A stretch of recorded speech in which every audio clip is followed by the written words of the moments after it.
আরে সুনিতা শুনবে তো, দেখো তোমার জন্য শাড়ি নিয়েছি। আরে তোমার ফেভারিট কালার, শোনো। এই সস্তার মাল চাই না আমার, তুমি জানো না আমি ব্র্যান্ডের জিনিস পরি। তোমার এই শাড়িটা চাই না? ঠিক আছে, কোনো ব্যাপার না।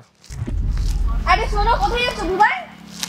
ওই বুবাই, আরে আরে বুবাই দাঁড়াবে তো, আরে আরে বুবাই দাঁড়াবে তো। আন্টি। হ্যাঁ স্যার বলুন। আন্টি, আমি জানতে পারি আপনার ফ্যামিলিতে কে কে আছে? স্যার আমি আর আমার ছেলে থাকি। কেন স্যার?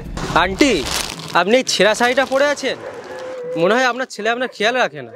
স্যার এটা আমি আবার সেলাই করে নেবো, সেলাই করে নিয়ে তারপরে আবার নতুন হয়ে যাবে। আচ্ছা, কিন্তু তোমার ছেলে তো তোমাকে নতুন শাড়ি কিনে দিতে পারে, মনে হয় তোমাকে ভালোবাসে না।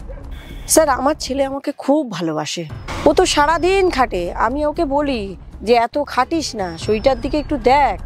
ও তো সারাদিন খাটে আমার মুখে একটুখানি খাবার তুলে দেওয়ার জন্য। এই আন্টিটা এই ছেঁড়া শাড়িটা পরে অনেক খুশিতে আছে। এনার কাছে ওই শাড়িটা পরা বেশি জরুরি।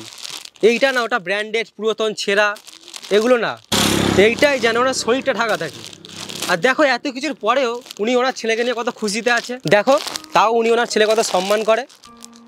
আমি প্রায় সময় এখানে আসি, ওনাদের কাছ থেকে আমি অনেক কিছু শিখি। ওনাদের হয়তো অভাব আছে, কিন্তু তাও ওনাদের ভালোবাসা কম হয় না।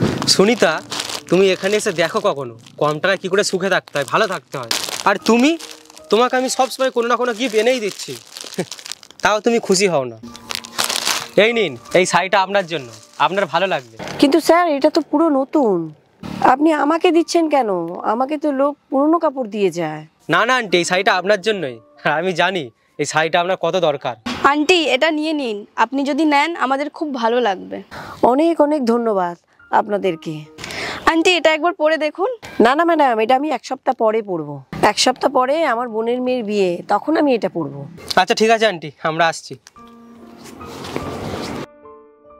আরে বুবাই শুনবে তো প্লিজ, আমার ভুল হয়ে গেছে, আমাকে ক্ষমা করে দাও। ক্ষমা করে দেবো? তোমার তো সবসময় ব্র্যান্ডের জিনিস চাই, সেটা আমি যতই ভালোবেসে আনি। তোমার কোনো জিনিসের কোনো কদরই নেই, আর আমি সবসময় এত কষ্ট করি তোমাকে খুশিতে রাখার জন্য। তুমি তো কখনো কোনো জিনিসে খুশিই হও না, আর অন্যদের সাথে কম্পেয়ার করতে থাকো। ওর কাছে এইটা আছে, তার কাছে সেইটা আছে। সুনিতা, উপরওয়ালা তোমাকে যা দিয়েছে সেইগুলোই নিয়ে তুমি খুশিতে থাকার চেষ্টা করো। আরে তুমি জানো কত মানুষের কাছে দুবেলা খাবার জোটে না, পরার জন্য কাপড় জোটে না। হ্যাঁ বুবাই, তুমি ঠিকই বলছো।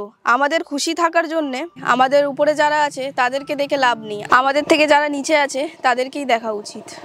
আমি তোমাকে কথা দিচ্ছি বুবাই, আজকের পর থেকে আমি কখনো এমনি করব না।